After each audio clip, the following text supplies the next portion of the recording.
Imagine a world without these magnificent birds. Imagine humans living in a world too dangerous for them. What can we learn from these magnificent birds? What must we learn?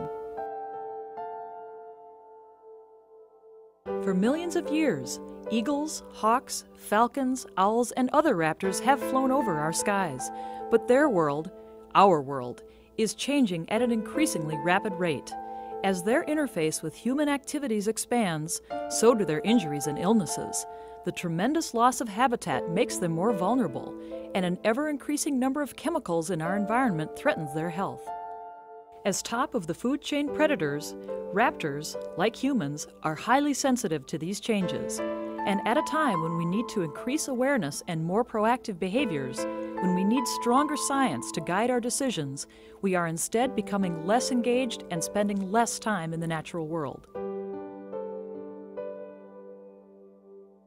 Since 1974, the Raptor Center at the University of Minnesota has focused on this critical connection between raptors, humans, and the environment. It has worked to restore endangered species such as the California condor, bald eagle, and peregrine falcon. It has studied the hazards to raptor health, including toxins such as pesticides and lead. And it has looked to identify new threats such as West Nile virus and avian influenza. The circumstances that led to the development of the Raptor Center go back in history probably many hundreds of years, but certainly from the time of the European settlement of this country and going forward to the 1950s and 1960s, our society operated largely on a concept of manifest destiny, that this land was here to be utilized and exploited, not only the land but all the resources and all the life forms that existed on it. These things were there, humans were what mattered, nothing else mattered, and we could just use the resources of the land however we saw fit. Today, the Raptor Center is a world leader in the medical care of raptors, treating 700 to 800 raptors each year. Each raptor that enters their doors provides another piece of information about the health of the natural world. Some of these clues have the potential to crack many of the mysteries that exist today. We know today, however, that these magnificent birds, as top of the food chain predators, are sentinels for ecosystems. They reflect what is happening in their environment, in our environment. Through their food intake and exposure to their surroundings, these long-lived birds bioaccumulate or build up in their bodies toxins and chemicals found in the environment. Through studying their health issues, we can learn much about the challenges the natural world is facing. Learning what the raptors have to tell us is only one part of the Raptor Center's mission. The center's strong international reputation is reflected in its international training program for veterinarians. Over 300 students from 27 countries have come to study raptor medicine and surgery at the Raptor Center, learning along the way how veterinarians can impact conservation issues.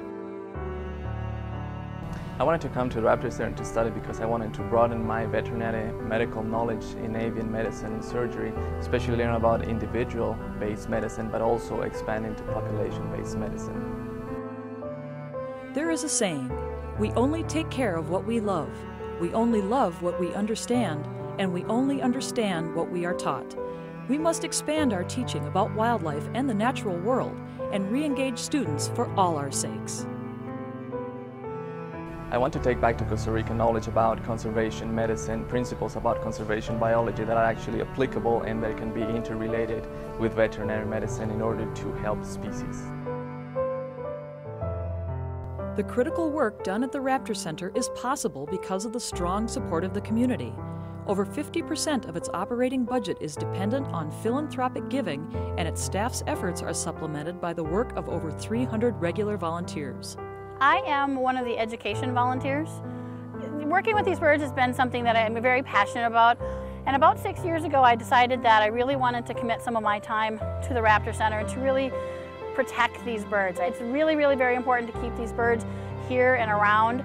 I think a lot of people, with everything being so urban, don't get a really good chance to see these birds, and I think that it is part of everybody's responsibility, including myself, to make sure that that message gets across. Also, of course, financial donations are very important because we operate primarily with private donations. That's how my wife and I got involved, was through making financial donations. Now we do more volunteer work and other things to help the Raptor Center preserve our ecology.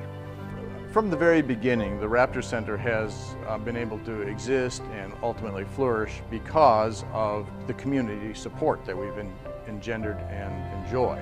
Clearly, the most important of all of these things is finances. It costs a lot of money to run this operation. We have a lot of people here that need to be supported, all very highly skilled professionals in their own right, but we need the financial support in order to make that all work. The essence of the Raptor Center's mission is to strengthen the bond between humans and birds, to improve the quality of life for both, and to contribute to their preservation. Help us impact the future and protect the natural world. Join us today.